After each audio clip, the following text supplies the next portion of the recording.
दिल्ली में रहने वाले और दिल्ली आने जाने वाले लोगों ने एक जगह का नाम जरूर सुना होगा, कश्मीरी गेट।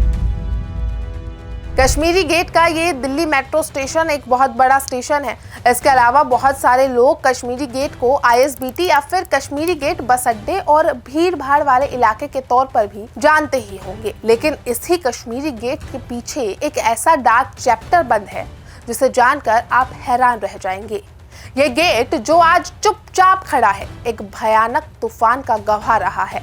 असल में कश्मीरी गेट सिर्फ एक बस अड्डा या मेट्रो स्टेशन नहीं, बल्कि अपने आप में जिंदा इतिहास है। अब सवाल ये आता है कि इस जगह का नाम कश्मीरी गेट क्यों पड़ा? ये जगह जिसने करीब पिछले 400 सालों से दिल्ली को कई बार बदलते देखा है, इसका खुद का इतिहास बहुत ही रोचक है। मैं हूं पूजा यादव और आज मैं आपको रूबरू कराऊंगी कश्मीरी गेट के काले इतिहास के बारे में, क्योंकि जब तक आप इतिहास को जानेंगे नहीं और तो खुद को पहचानने कैसे लगेंगे। तो चलिए शुरू करते हैं। अब बात है 1638 की, जब मुगल बादशाह शाहजहां ने तय किया कि उन्हें आगरा की तंग गलियों में नहीं रहना। उनको खुली सड़कों पर पूरे शहर को अपना जुलूस दिखाना पसंद था। इसलिए उन्होंने तय किया कि अब एक नई राजधानी बनाई जाएगी और इसी तरह से नींव पड़ी दिल्ली के एक और शहर की, जिसे शाहजहानाबाद कहा गया। आज की तारीख में जिसे आप पुरानी दिल्ली के नाम से भी जानते ही है। अब इसी पुरानी दिल्ली में मौजूद है लाल किला। बादशाह ने इस शहर के चारों तरफ से एक ऊंची और मजबूत दीवार से घेर दिया था। यह दीवार इतनी मजबूत थी कि दुश्मनों को दूर रख सकती थी और शहर को सुरक्षित रख सकती थी। शाहजहां ने दिल्ली को घेरने वाली लाल किले की इस दीवार में 14 बड़े और करीब 16 छोटे दरवाजे बनवाए थे। इन दरवाजों के खास नाम भी हुआ करते थे और इन्हीं में से एक बेहद खास दरवाजा था कश्मीरी गेट। कश्मीरी गेट का नाम कश्मीरी गेट इसलिए रखा गया क्योंकि यह दरवाजा उत्तर की ओर खुलता था और यहाँ से बादशाह कश्मीर की यात्रा के लिए निकलते थे। अब यहाँ से जो सड़क निकलती थी वो सीधे ग्रैंड ट्रंक रोड से जुड़कर लाहौर और फिर आगे कश्मीर तक जाती थी। इसी वजह से जो भी कश्मीर की तरफ से आता या फिर जाता था वो इसी दरवाजे का इस्तेमाल किया करता था और यही वजह है कि इसका नाम पड़ा कश्मीरी गेट। लेकिन कश्मीरी गेट को अभी इतिहास में आके बहुत कुछ देखना बाकी था। जब ये गेट बना तो ये दरवाजा उस वक्त शाहजहानाबाद की नॉर्थर्न बॉर्डर को तय करता था। इसके आसपास शाही परिवार के लोग और बड़े बड़े अमीर लोगों की हवेलियां और कोठियां हुआ करती थी। अब यह इलाका उस वक्त दिल्ली के सबसे पोश इलाकों में से एक था, लेकिन शहर की मेन एंट्री पॉइंट होने की वजह से दिल्ली पर होने वाले हर हमले का गवाह भी ये बनता रहा। इस गेट के सामने ईरानी शासक नादिर शाह का हमला भी हुआ, जो कि दिल्ली पर हुए सबसे भयानक हमलों में से एक था। इसके बाद ये गेट गवाह बना मराठों की चहलकदमी और उनके दिल्ली पर कब्जे का। और जिस मुगलिया सल्तनत की दुहाई पूरी दुनिया में दी जाती है, उस बादशाहत में पड़ी दीवारों को भी कश्मीरी गेट ने अपनी आंखों से देखा। आगे चलकर वो दौर भी आया जब कमजोर मुगलों को अंग्रेजों ने अपने हाथों की कठपुतली बना लिया और अंग्रेजों का दिल्ली में बोलबाला हो गया। उन्होंने पुरानी दिल्ली को अपना प्रशासनिक केंद्र बनाया और कश्मीरी गेट के आसपास का जो इलाका था वो उनकी एक्टिविटी का गढ़ बन चुका था। उन्होंने यहाँ पर अपनी रेजिडेंसी बिल्डिंग्स जैसे कि सेंट जेम्स चर्च और दिल्ली कॉलेज जैसी कई बिल्डिंग्स बनवाई। यह इलाका अंग्रेजों के लिए बहुत खास था क्योंकि ये शहर के अंदर भीड़ भाड़ से दूर हुआ करता था और यहाँ से वो शहर पर अच्छे से कंट्रोल रख सकते थे। लेकिन कश्मीरी गेट का खूनी मोड़ आना अभी भी बाकी था और वो मोड़ आया साल 1857 में। हुआ ये कि 10 मई 1857 को मेरठ की छावनी से सिपाहियों की बगावत शुरू हुई, जिसकी आग दिल्ली तक पहुंची। बाकी सिपाहियों ने दिल्ली में एंट्री ली और लाल किले के चारों ओर जमा हो गए। ये लोग मुगल सम्राट बहादुर शाह जफर को अपना नेता बनाने की डिमांड करने लगे। शहर में अफरा तफरी मच गई और इस बीच में दिल्ली के कई अंग्रेज सिविलियन और आर्मी के लोग मारे गए। लेकिन जो बच गए वो जान बचाकर शहर के नॉर्थ में पहाड़ी पर पहुंच गए, जहां उन्होंने कैंप बनाए और शहर पर नजर रखते हुए मिलिट्री हेल्प का इंतजार करने लगे। तो वहीं उधर विद्रोही सिपाहियों ने कश्मीरी गेट पर कब्जा करके उस गेट को सील कर दिया। इस एरिया को भारतीय सिपाहियों द्वारा प्लानिंग और स्ट्रेटजी पर डिस्कशन करने के लिए रैली पॉइंट के रूप में यूज किया गया। अब यहीं से शुरू हुई कश्मीरी गेट की खूनी संघर्ष की असली कहानी। इस कहानी के दो वर्जन हैं। पहला वर्जन है अंग्रेजों का और दूसरा है हिंदुस्तानी। अब इतिहास को बेहतर ढंग से समझना है तो हमें दोनों तरह की बातें समझनी होंगी। अंग्रेजों के लिए दिल्ली को वापस जीतना उनकी इज्जत का सवाल बन गया था। उन्होंने शहर के बाहर रिज एरिया में डेरा डाला और दिल्ली को चारों तरह से घेर लिया।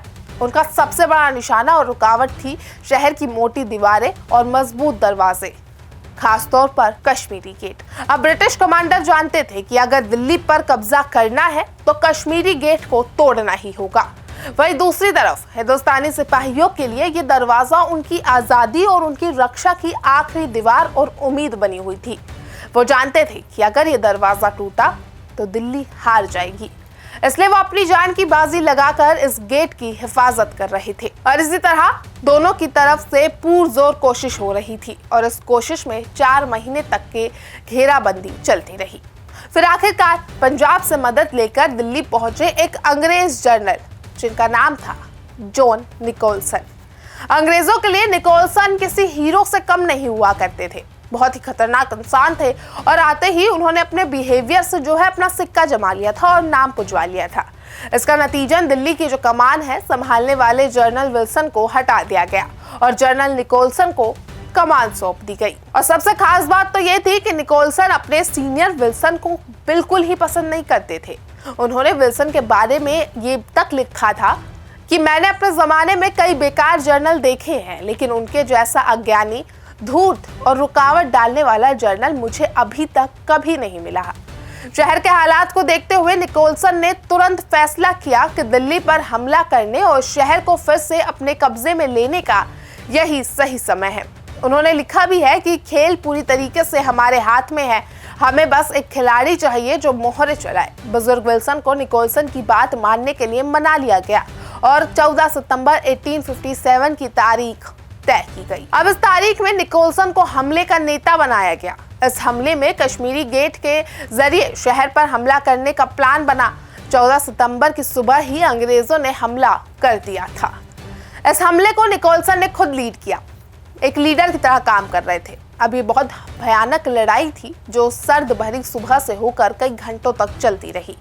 इस लड़ाई में दोनों से कोशिश की गई, लाशें गिरी और आखिरकार अंग्रेजों ने कश्मीरी गेट का एक हिस्सा गिरा दिया। इसके चलते सेना ने दिल्ली में घुस गई, कश्मीरी गेट पर कब्जा हो गया। जल्दी ही अंग्रेजों की सेना ने दिल्ली पर कब्जा करके 1857 की जंग का रुख बदल दिया। अगले कुछ दिनों में दिल्ली में सिपाही प्रतिरोध की कमर तोड़ दी गई, जिससे कि उन्हें हार कर शहर छोड़कर भागना पड़ा। बहादुर शाह जफर को गिरफ्तार कर उनके बेटों को उनके सामने गोली मार दी गई और उन्हें रंगून भेज दिया गया। हालांकि सब देखने के लिए अंग्रेजों के हीरो निकोलसन वहां नहीं थे, क्योंकि जो निकोलसन थे उनको गोली लगी थी और वो बहुत ही ज्यादा घायल हो चुके थे।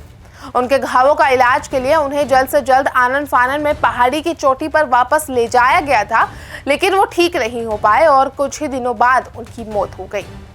कश्मीरी गेट से कुछ दूर उसी जगह पर उनको दफनाया गया जहां लड़ते हुए उनकी मौत हुई थी और आज भी कब्रोहा मौजूद है।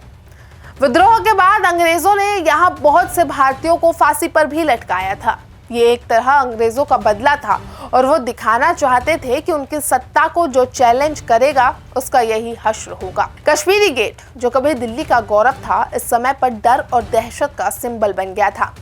यह जगह अंग्रेजों की जीत का सिंबल बन चुकी थी। अंग्रेजों ने पुरानी दिल्ली को रीऑर्गेनाइज किया और कश्मीरी गेट के आसपास का जो इलाका है वहां पर अब ब्रिटिश बस्ती को डेवलप किया जा रहा था, जो कि कश्मीरी गेट से कुछ दूर पर आज की डेट में सिविल लाइंस के नाम से जानी जाती है। कश्मीरी गेट में फिर अंग्रेजों ने सेंट स्टीफन्स कॉलेज, लुधियंस रोड और एक बहुत बड़ा रेलवे स्टेशन बनाया, यानी कि पुरानी दिल्ली रेलवे स्टेशन। अब जल्द ही कश्मीरी गेट वो जगह बन गई जहां से अंग्रेजों ने अपने नए शहर की नींव रखी। यहाँ का माहौल बदल गया था। अब यहाँ नवाबों के काफिले नहीं बल्कि ब्रिटिश अफसरों की बगियां और रेल की सीटियां सुनाई देती थी। हालांकि एक दिलचस्प बात यह है कि इतना सब कुछ डेवलप कराने के बाद भी अंग्रेजों ने इस गेट को दोबारा नहीं बनवाया। ना ही इसकी मरम्मत करवाई गई। उन्होंने जानबूझकर इसे टूटी फूटी हालत में छोड़ दिया। क्यों? क्योंकि वो इसे एक निशानी बनाना चाहते थे, एक ऐसी निशानी जो हर हिंदुस्तानी को ये याद दिलाए कि अंग्रेजों से बगावत करने का अंजाम क्या होता है। उन्होंने इस टूटे हुए गेट को विक्ट्री मेमोरियल यानी कि जीत के स्मारक में बदल दिया था। फिर आजादी के बाद वक्त बदला। आजादी के बाद इसे रेनोवेट किया गया। आज भी आपको कश्मीरी गेट में 2 चौड़े मेहराब मिलेंगे, एक एंट्री के लिए और एक एग्जिट के लिए। ये इतने बड़े हैं कि आसानी से कोई भी शाही जुलूस निकल जाए, जैसा कि शाहजहां चाहता था। आजादी के बाद कश्मीरी गेट अंग्रेजों की जीत का सिंबल नहीं रहा, बल्कि 1857 के शहीदों की कुर्बानी को याद दिलाने लगा। लेकिन फिर डेवलपमेंट की एक दौड़ शुरू हुई। दिल्ली फैलती रही, आबादी बढ़ती रही और कश्मीरी गेट के पास बन गया इंटरस्टेट बस टर्मिनल यानी कि ISBT। फिर यहाँ पर आया मेट्रो स्टेशन। धीरे धीरे ये जगह दिल्ली का सबसे बड़ा ट्रांसपोर्ट हब बन गया और इस नई पहचान की चकाचौंध में उस पुराने गेट की कहानी कहीं खो सी गई। आज लाखों लोग कश्मीरी गेट के पास से गुजरते हैं, लेकिन शायद कुछ 100 लोगों को ही नजर इस पर पड़ती होगी। कश्मीरी गेट के साथ सबसे बड़ी जो ट्रेजेडी हुई थी वो यही है कि इतिहास में इस जगह को कहीं भुला दिया गया। यहाँ लोग मेट्रो पर चढ़ते तो हैं, लेकिन शायद ही किसी को पता होगा कि कश्मीरी गेट का नाम कश्मीरी गेट क्यों है। वैसे क्या आपको कश्मीरी गेट के बारे में जो हमने बताया वो पता था? क्या आपको कश्मीरी गेट के नाम के पीछे का इतिहास पता था? ये हमें कमेंट सेक्शन में जरूर बताएं और ऐसी तमाम वीडियोस के लिए प्राइम न्यूज़ नेटवर्क के साथ जुड़े रहें।